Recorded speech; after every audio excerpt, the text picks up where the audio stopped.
और चलिए अब जान लेते हैं राज्य में कोरोना अपडेट्स। मरुधरा में कोरोना के क्या हाल हैं, क्या कह रहे हैं आंकड़े, बताते हैं। रफ्तार तेज हुई है, इसमें कहीं कोई संशय नहीं है। कोरोना केसेस 1,16,000 से ज्यादा हो चुके हैं। सोमवार को 1,892 मामले यानी नए केसेस कोरोना के प्रदेश में सामने आए। सोमवार को 16 लोगों की कोरोना की वजह से मौत भी हुई है। प्रदेश में अब तक 1,352 कोरोना पेशेंट की मौत हुई है। प्रदेश में 18,245 एक्टिव केसेस हैं।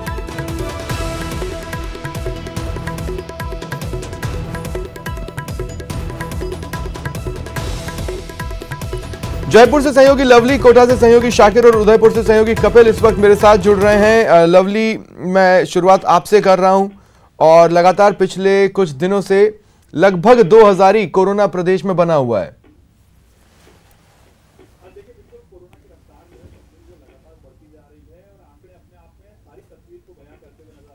जा रही है और आंकड़े अपने आप में सारी तस्वीर को बयां करते हुए नजर आ रहे हैं कि किस तरह से कोरोना के जो पेशेंट हैं, संक्रमितों का जो आंकड़ा है वो लगातार बढ़ रहा है। कल मुख्यमंत्री ने बैठक ली थी, उस बैठक के बाद में ये डायरेक्शंस दिए गए कि जयपुर के अंदर 1,000 बेड के और इंतजाम किए जाएं, क्योंकि बेड्स कम होने की जो शिकायत है वो लगातार सरकार तक पहुंच रही थी। ऑक्सीजन और वेंटिलेटर्स को बढ़ाने के लिए भी मुख्यमंत्री ने यहाँ पर डायरेक्शंस जो है वो जारी किए। खास बात यह है कि संभाग मुख्यालयों पर जो धारा 144 लगाई गई है उसकी पालना पूरी तरह से नहीं हो पा रही है। इसको लेकर के मुख्यमंत्री ने चिंता व्यक्त की है और मुख्यमंत्री ने यही कहा है कि धारा 144 की पालना को सुनिश्चित किया जाए।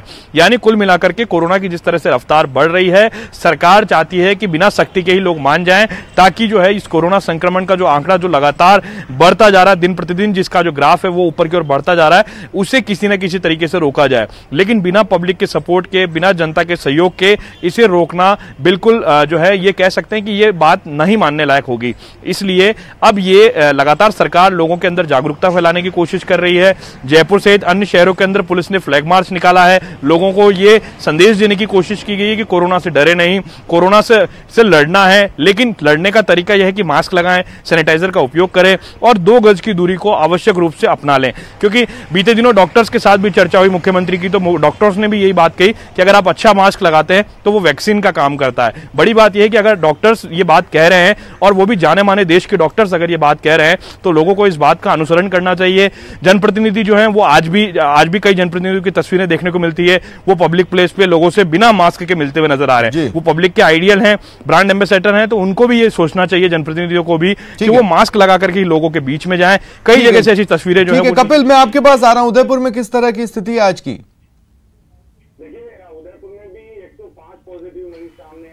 देखिए, उदयपुर में भी 105 पॉजिटिव मरीज सामने आए हैं। लगातार संक्रमित मरीजों की संख्या उदयपुर में भी बढ़ रही है और शहरों के साथ में ग्रामीण इलाकों में भी संक्रमण फैलता हुआ नजर आ रहा है। उदयपुर में कुल पॉजिटिव मरीज 3,592 पहुंच चुके हैं, जिसमें 43 मरीजों की अब तक मौत हो चुकी है और 3,080 ऐसे मरीज हैं जो कि ठीक होकर जिन्हें डिस्चार्ज किया जा चुका है।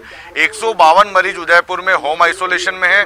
कुल 469 मरीज उदयपुर में अभी एक्टिव बने हुए हैं। जो कोविड केयर सेंटर्स हैं उदयपुर में, जो सरकारी कोविड केयर सेंटर है, वहां पर अब लगभग बेड फुल होने की कगार पर पहुंच चुके हैं। जिला प्रशासन ये कोशिश कर रहा है कि बेड की संख्या को बढ़ाया जाए। इसके चलते ईएसआईसी हॉस्पिटल के पास जो स्टाफ क्वार्टर बने हुए हैं, वहां से स्टाफ को अन्यत्र शिफ्ट करने की तैयारी शुरू कर दी है। 100 बेड का हॉस्पिटल वहां पर बनाया जा सकता है। जो लोग पॉजिटिव से नेगेटिव होंगे या फिर जिन्हें एसिम्टोमेटिक होंगे, उन्हें उस पोर्शन में रखा जाएगा, वहां पर उनका ट्रीटमेंट किया जाएगा। साथ ही एमबी चिकित्सालय के समीप पशु चिकित्सालय है, पशु चिकित्सालय को भी अधिग्रहित करने के लिए पत्र लिखा है चिकित्सा विभाग ने। पशु चिकित्सालय में भी यदि स्वीकृति मिल जाती है तो उसे भी कोविड केयर सेंटर के रूप में डेवलप किया जाएगा। तो ये कोशिश की जा रही है कि बेड की कमी जैसे जैसे अब नजर आने लगी है, उसके साथ ही व्यवस्थाओं को ज्यादा दुरुस्त किया जाए, ताकि और ज्यादा संख्या अभी बढ़ती हुई नजर आ रही है। तो जो मरीज कोरोना संक्रमित होकर सामने आए, गंभीर मरीज सामने आए, उसे प्रॉपर तरीके से बेड मिल पाए, ऑक्सीजन मिल पाए, वेंटिलेटर की जरूरत हो तो वेंटिलेटर मिल पाए। इसको लेकर चिकित्सा विभाग अपने शाकिर, मैं आपके पास आ रहा हूं। कोटा में आंकड़े क्या कह रहे हैं आज?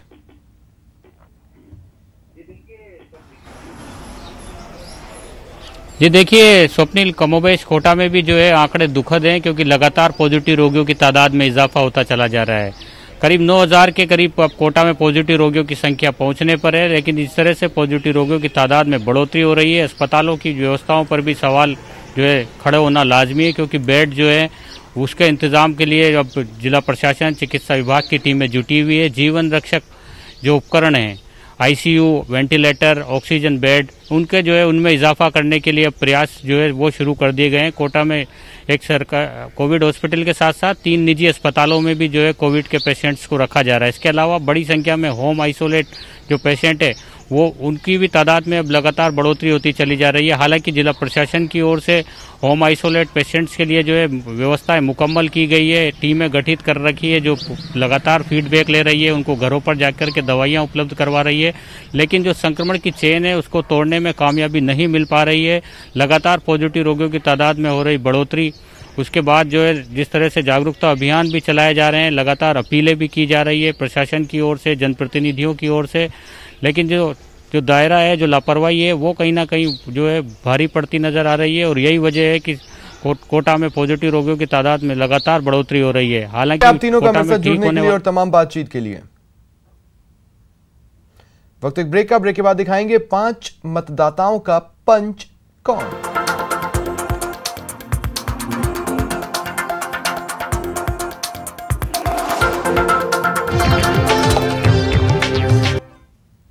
चलिए बात करते हैं गांव की सरकार की। पहले चरण के लिए रण सज चुका है, योद्धा भी तैयार है। इंतजार 28 सितंबर का है, जिस दिन गांव का सबसे बड़ा दंगल होगा। गांव का सबसे बड़ा दंगल, पंच सरपंच का संग्राम।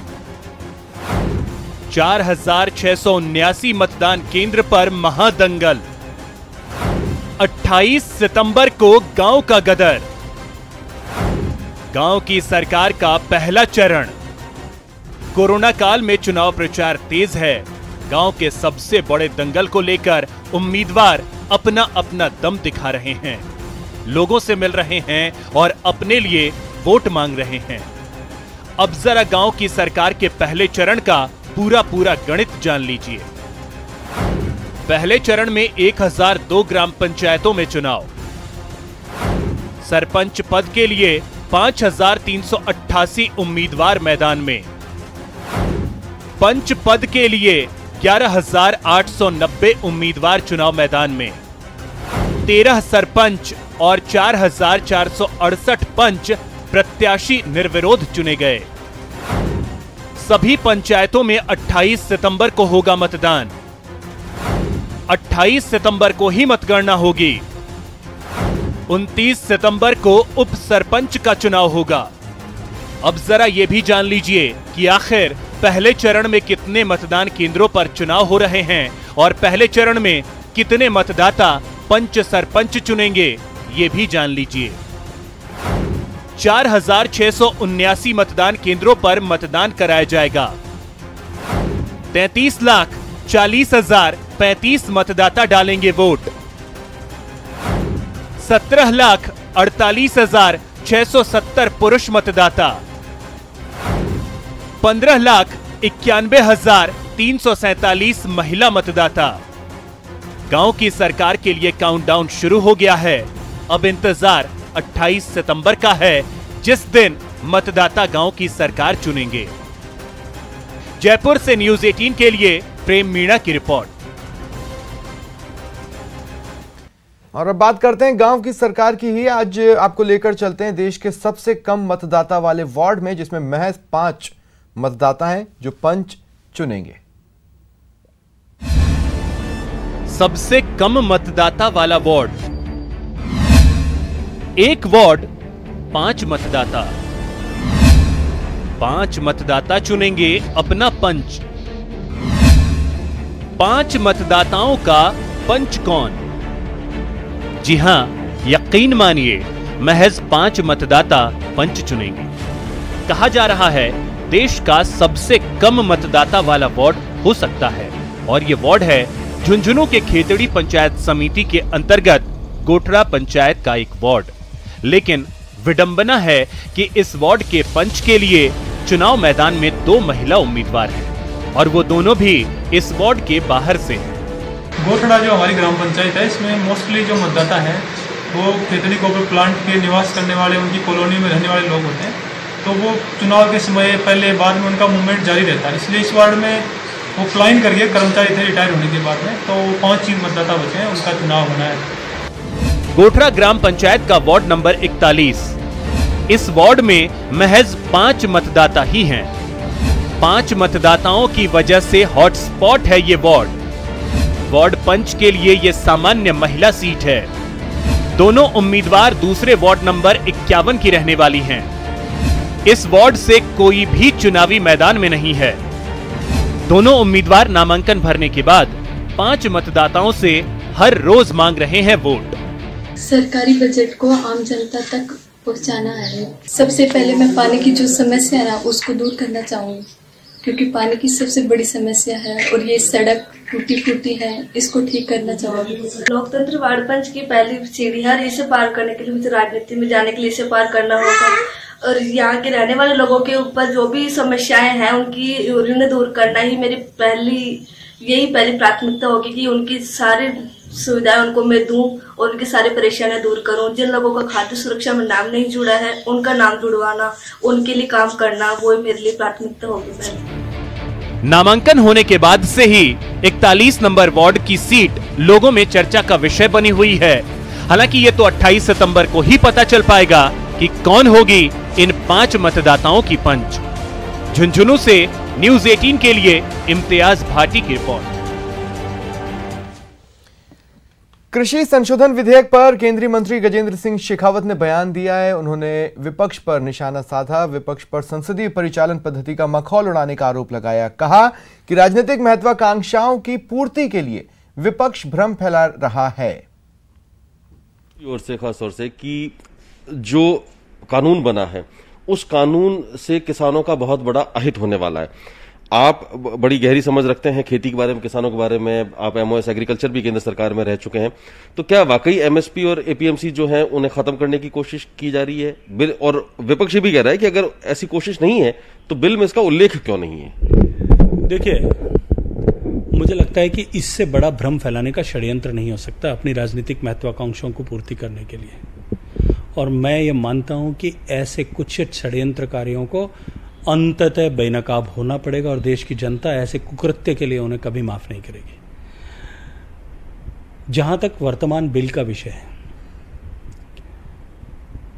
इसमें कहीं भी एक शब्द की वर्तमान एपीएमसी व्यवस्था को समाप्त करेंगे ऐसा नहीं लिखा गया है। और जहां तक एमएसपी का प्रश्न है, मुझे लगता है कि देश की किसी भी पॉलिटिकल पार्टी जो माननीय मोदी जी की सरकार और भारतीय जनता पार्टी के अतिरिक्त है, उसको इस विषय पर कम से कम भारतीय जनता पार्टी की तरफ उंगली उठाने का अधिकार ही नहीं है। और वो इसलिए कि पिछले 5 साल में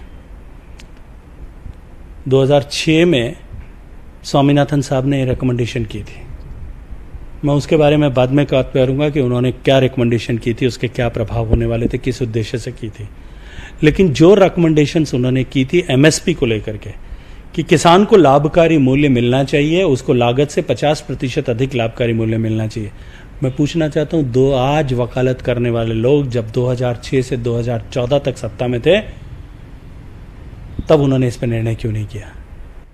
ये मोदी जी का साहस था कि उन्होंने कहा कि देश के किसान का, देश के अन्नदाता का लाभकारी मूल्य मिलना अधिकार है, और उन्होंने 50% लाभकारी मूल्य अधिकार के रूप में मिले, इसको सुनिश्चित किया।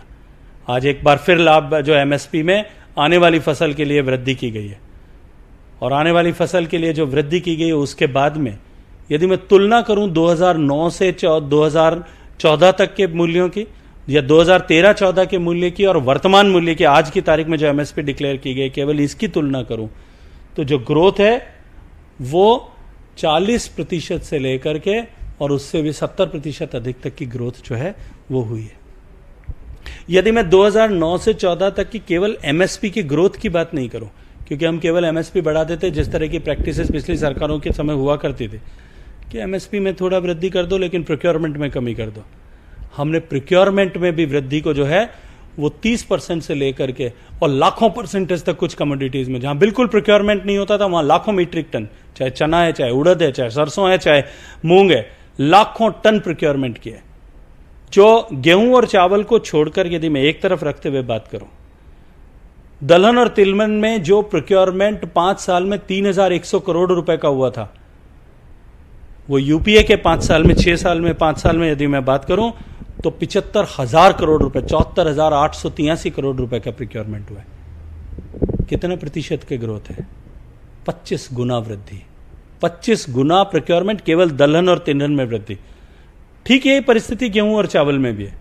और यदि कुल मिलाकर के मैं प्रोक्योरमेंट की वैल्यू पर बात करूं तो देश के किसान के घर में एमएसपी बढ़ाना और प्रोक्योरमेंट बढ़ाना, इस दोहरे लाभ के माध्यम से देश के किसान के घर में 3.5 लाख करोड़ रुपए से ज्यादा रुपया गया है, अधिक अतिरिक्त गया है। कुल जितना प्रोक्योरमेंट देश की सरकार ने किया है, जो कुल प्रोक्योरमेंट की वैल्यू 3,76,000 करोड़ रुपए थी, वो बढ़कर के 6,97,000 करोड़, लगभग 7 लाख करोड़ रुपए हुई है। देश के किसान को दो तरफा तोहफा देने का काम माननीय मोदी जी की सरकार ने किया, क्योंकि हमारा संकल्प है कि हम किसान की आमदनी को दुगना करना चाहते हैं।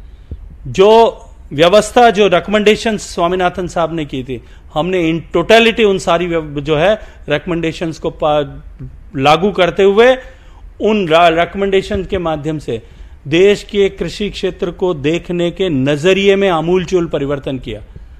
देश, क्योंकि हमारा फूड डेफिसिट नेशन था, खाद्यान्न की कमी थी, लेकिन देश के अन्नदाता की मेहनत और कृषि क्षेत्र में काम करने वाले वैज्ञानिकों की लगन के कारण से आज हमारा देश फूड सरप्लस देश हुआ। हम food exporting, net exporting nation बन करके उभरे।